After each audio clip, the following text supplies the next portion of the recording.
वो थोड़ा उस पर लगाएंगे कवर। हेलो दोस्तों, आकाश नर्सिंग एकेडमी की तरफ से नमस्कार। आज हम बात करेंगे एपिथेलियल टिश्यू पार्ट 6।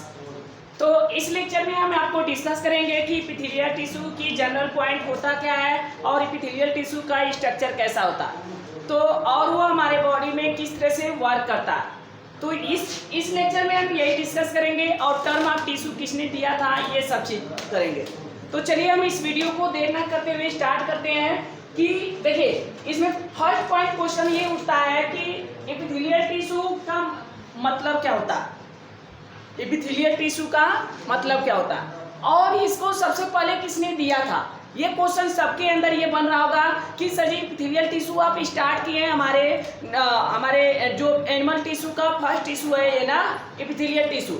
तो इस टिश्यू जो एपिथेलियल टिश्यू आप स्टार्ट किए हैं, इस एपिथेलियल टिश्यू का मतलब क्या है।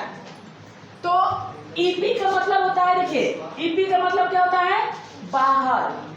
ईपी का मतलब किसी के ऊपर होगा, जैसे कि मान लीजिए कोई बेसमेंट होगा उसके जस्ट ऊपर होगा, ईपी का मतलब ऊपर। फिलियल का मतलब होता है कोई मेम्ब्रेन ना कोई मेम्ब्रेन उसके ऊपर होगा। तो इसीलिए मैं लिखा हूं एपिथेलियल टिश्यू का मतलब क्या होता है, इट ग्रोथ अपॉन अदर, मतलब कि ये किसी दूसरे पे ग्रोथ की रहती है।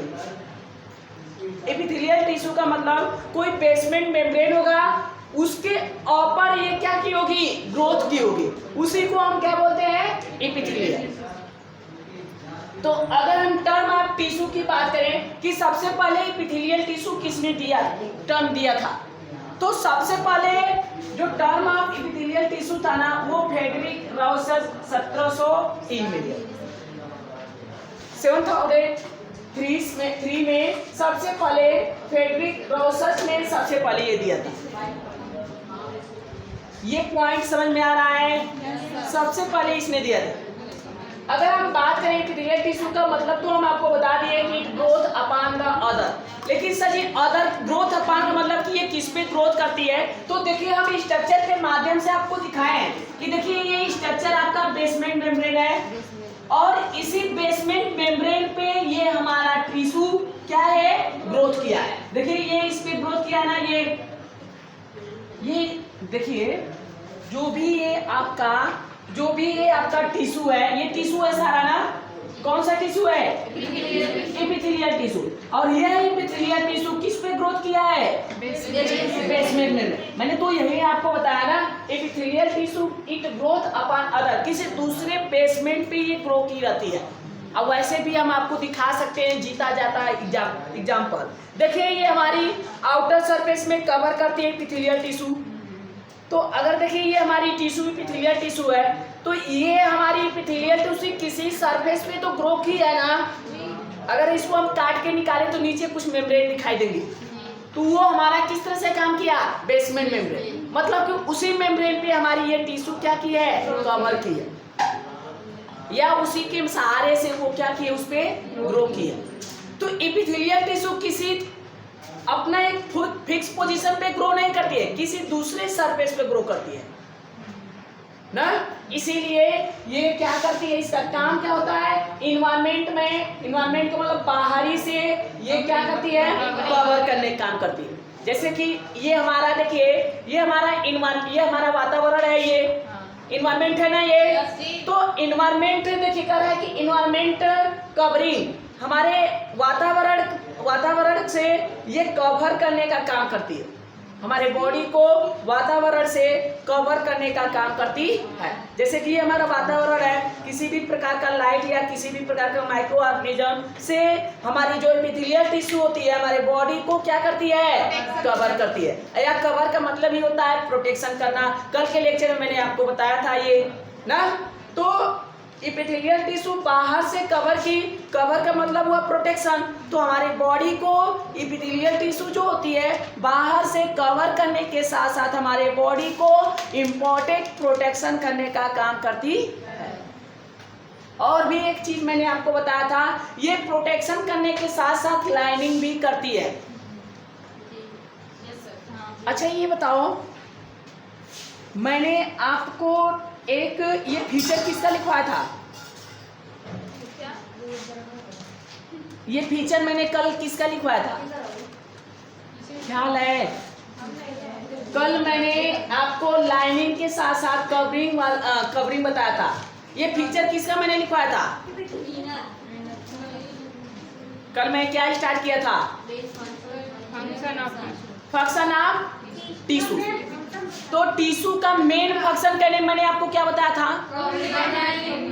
कवरिंग एंड लाइनिंग, ये बताया था कल के लेक्चर में ना। देखो तो मैंने वो नहीं मैं बोल रहा हूँ, अगर ये टिश्यू है तो इसका मेन फंक्शन तो यही होना चाहिए, कवरिंग एंड लाइनिंग। तो एपिथेलियल टिश्यू का मेन फंक्शन होता है ना, हमारे वातावरण से हमारे बॉडी को ये कवर करने का काम करता है। और लाइनिंग का मतलब यह हुआ कि हमारी जो बॉडी कैविटी होती है, हमारी बॉडी कैविटी का मतलब मान लीजिए ये हमारा एब्डोमिनल कैविटी है। तो एब्डोमिनल कैविटी है तो अंदर से कोई मेम्ब्रेन लाइनिंग की होगी ना, बाहर से तो कवरिंग की है, अंदरों से तो कोई लाइनिंग में कवर की होगी, लाइनिंग की होगी ना कोई मेम्ब्रेन। तो चाहे अंदर से लाइनिंग हो या बाहर से कवरिंग हो, दोनों का फंक्शन हमारा एपिथेलियल टिश्यू है। एपिथेलियल टिश्यू बाहर से कवरिंग करती है और अंदर से लाइनिंग करती है। ये चीजें समझ में आया? अगर हम देखिए इसमें कुछ पॉइंट मैंने दिया हूँ, स्टार पॉइंट देकर मैं बोला क्या हूँ इसमें कि देखिए कह रहा है कि free surface of epithelial tissue presence toward environment toward the body cavity. ये फ्री सरफेस पे होती है। फ्री सरफेस का मतलब सबसे बाहरी लेयर पे होती है। ये मेम्ब्रेन लाइनिंग होती है। मेम्ब्रेन हमारी बॉडी को एनवायरनमेंट से कवर करने का काम करती है, बचाती है। वातावरण से जो भी किरणें आती है उससे ये क्या करती है, प्रोटेक्ट करती है। एंड बॉडी कैविटी को भी अंदर से क्या करती है, लाइनिंग करती है। तो उसी को मैं नीचे करके पॉइंट में आपको बताया हूं कि epithelial tissue presence toward environment and body cavity. Epithelial tissue generally हमारे बॉडी के आउटर कवरिंग में पाई जाती है, जो हमारे बॉडी को प्रोटेक्ट करने का काम करती है ना। एग्जाम्पल में जीता जाता है। एग्जाम्पल ये क्या है, एपिथेलियल टिश्यू ना, ये हमारे बॉडी को क्या किया है। और इसके अंदर से एक मेम्ब्रेन भी होगा जो अंदर से क्या की होगी, लाइनिंग की होगी ना। अरे यार टिश्यू है तो टिश्यू की प्रॉपर्टी होनी चाहिए ना। जो मैं आपको टिश्यू कल पढ़ाया था तो उसकी प्रॉपर्टी होना चाहिए, तभी तो इसको हम टिश्यू बोल सकते हैं। तो ये टिश्यू की प्रॉपर्टी शो कर रहा है, इसीलिए हम एपिथेलियल टिश्यू बोलते हैं। अगली हम पॉइंट की बात करें सर जी, स्ट्रक्चर इसका कैसा होता है। तो स्ट्रक्चर मैंने आपको बताया कि इट ग्रोथ अपॉन अदर, मतलब किसी दूसरे बेसमेंट मेम्ब्रेन दूसरे सरफेस पे ये क्या करती होगी, ग्रोथ करती है। तो मैंने देखिए ये आपको कुछ बेसमेंट मेम्ब्रेन दिखाया हूँ। अब इसी बेसमेंट मेम्ब्रेन पे ये टिश्यू क्या की है, ग्रो की है। देखो मैंने यहाँ पे आपको ये एपिथेलियल, ईटी का मतलब एपिथेलियल टिश्यू, और ये एपिथेलियल टिश्यू सेक्रेट करती है क्या, बेसमेंट। अगर आप कह सकते हैं जो अच्छा ये देखो जो हमारी एपिथेलियल टिश्यू होती है ना, वही बेसमेंट मेम्ब्रेन या लैमिना को सीक्रेट करती है। जिस पे वो लाई रहती है ना, जिस पे वो अपना ग्रोथ बनाती है, वो बेसमेंट मेम्ब्रेन कहाँ से आता है पता है, यही एपिथेलियल टिश्यू सीक्रेट करती है, वही बनाती है, और उसी पे वो क्या कर जाती है, ग्रोथ कर जाती है। तो देखिए कर रहा है कि epithelial tissue secrete basal lamina, और जो बना होता है किसका, ग्लाइकोप्रोटीन का। आपको पता होगा, सुनी होगी कि हमारी ये जो मेम्ब्रेन होती है ये प्रोटीनिशियस स्ट्रक्चर है, सुनी है कि नहीं। तो कौन सी प्रोटीनिशियस स्ट्रक्चर है, ग्लाइकोप्रोटीन। हमारी जो मेम्ब्रेन होती है काटोगे ना तो आपको ये प्रोटीनिशियस स्ट्रक्चर के रूप में मिलेगा। वो प्रोटीन आपके ग्लाइकोप्रोटीन की तरह काम करती है। ग्लाइकोप्रोटीन बेसल लैमिना जो होती है ग्लाइकोप्रोटीन की बनी होती है। इसी बेसल लैमिना पे आपका ये आपका एपिथेलियल टिश्यू क्या होता है, हाँ एपिथेलियल टिश्यू ही सीक्रेट करती है। जो ये आपका एपिथेलियल है ना टिश्यू, यही सीक्रेट करती है बेसल लैमिना को, और ये बेसल लैमिना हमारा बेसमेंट मेम्ब्रेन बनाता है, और ये आप उसी बेसमेंट मेम्ब्रेन पे ये क्या करती है, लाई करती है ना। तो अगर कुछ इसमें फाइब्रस स्ट्रक्चर आपको दिखाई देंगे बेसल मेम्ब्रेन में, जिसे हम रेटिकुलर लैमिना बोलते हैं। और ये reticular lamina generally reticular fibre और कोलेजन फाइबर से मिलकर बने होते हैं। क्वेश्चन पूछता है कि रेटिकुलर लैमिना जो होते हैं किन चीज से मिलकर बने होते हैं, तो रेटिकुलर लैमिना जो होता है रेटिकुलर फाइबर और कोलेजन फाइबर से मिलकर बने होते हैं। अगर आप अपनी मेम्ब्रेन को, इसको एपिथेलियल टिश्यू को, बाहरी लेयर को हटा रहे हैं तो नीचे बेसमेंट मिलेगा, तो बेसमेंट मिलेगा तो ये रेटिकुलर मिलना चाहिए कि नहीं मिलना चाहिए। तो आपने गौर भी किया होगा कि जब आप मेम्ब्रेन को हटाते हैं तो कुछ ऐसे फाइब्रस जैसे आपको स्ट्रक्चर ऐसे दिखाई दिए, ऐसे ना, ये आपको फाइबर। देखिए ध्यान रखिए, इस एपिथेलियल टिश्यू के अंदर किसी भी प्रकार का वेसल्स नहीं होता है। हमारे इस एपिथेलियल टिश्यू में किसी भी प्रकार का वेसल्स नहीं होता है। अगर सोचो, अगर वेसल्स नहीं रहेगा तो उसको न्यूट्रिशन सर जी कहाँ से मिलेगा? ये पॉइंट तो बहुत अच्छा है ना जी, कि सर जी आप तो कह रहे हैं कि हमारे एपिथेलियल टिश्यू में वेसल्स ही नहीं होता है, तो उसको कहाँ से सर जी भोजन मिलता है? जानते हैं कहाँ से मिलता है? उसको बेसमेंट मेम्ब्रेन से मिलता है।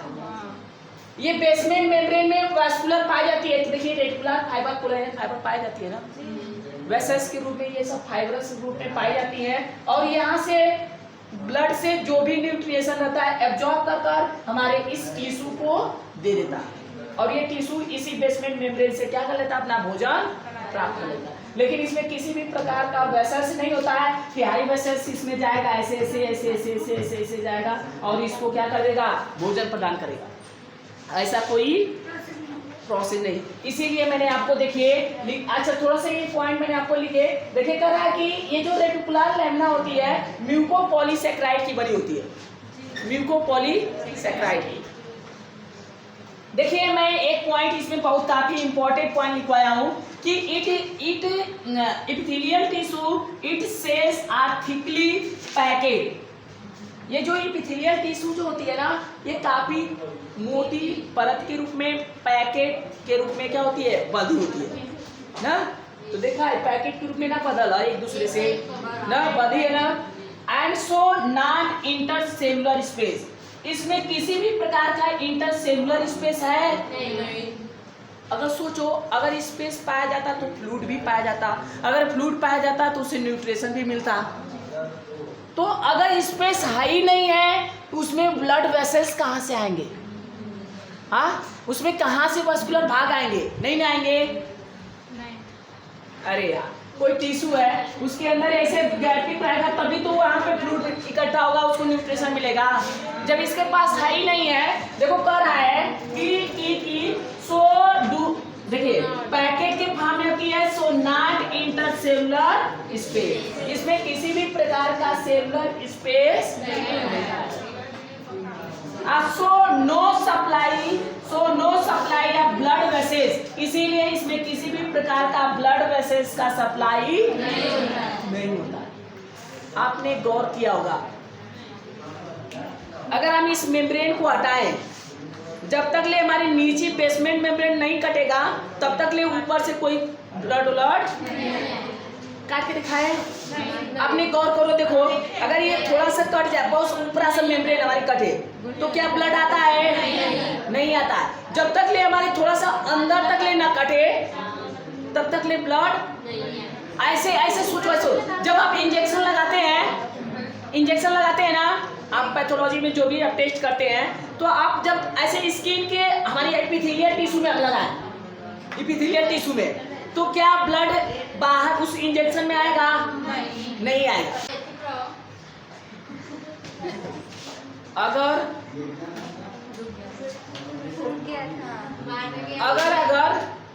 सजी आप बोल रहे हैं कि इसमें ब्लड वेसल्स की सप्लाई नहीं होती है ना, ब्लड वेसल्स की सप्लाई नहीं होती है, तो उसको न्यूट्रिशन कहाँ से मिलता है?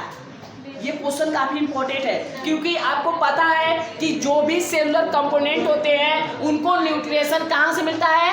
ब्लड से मिलता है।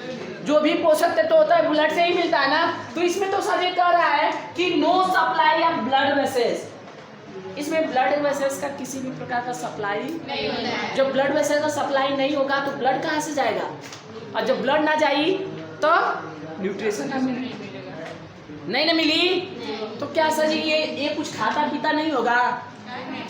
क्यों नहीं खाता पीता है? देखो कह रहा है कि एंड लिम्फ वेसल्स ये so it is a vascular, इसको इसीलिए हम क्या बोलते हैं? ए वेस्कुलर का मतलब क्या हुआ कि इपिथेलियल टिश्यू को हम ए वेस्कुलर इसलिए बोलते हैं क्योंकि इसमें किसी भी प्रकार का वेसल्स का सप्लाई नहीं होता है, और वेसल्स के सप्लाई न होने की वजह से इसमें ब्लड का भी सर्कुलेशन नहीं होता है ना।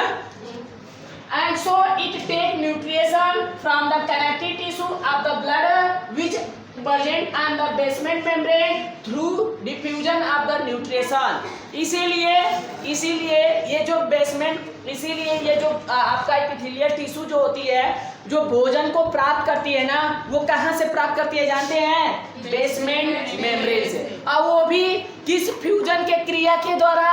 डिफ्यूजन क्रिया के द्वारा। What is a diffusion? होता क्या है, कोई भी मॉलिक्यूल्स का रैंडमली जब मूवमेंट होता है तो एक दो क्रिया के द्वारा होता है, या तो एक लोअर कंसंट्रेशन से हायर कंसंट्रेशन, या हायर कंसंट्रेशन से लोअर कंसंट्रेशन। तो हमारा जो, अब बताओ ये हमारी टिश्यू है तो इसमें तो फ्लूइड है नहीं, तो लोअर कंसंट्रेशन ही होगा ना, तो जब भी गमन करेगा तो हायर कंसंट्रेशन से लोअर कंसंट्रेशन की तरह ही गमन करेगा।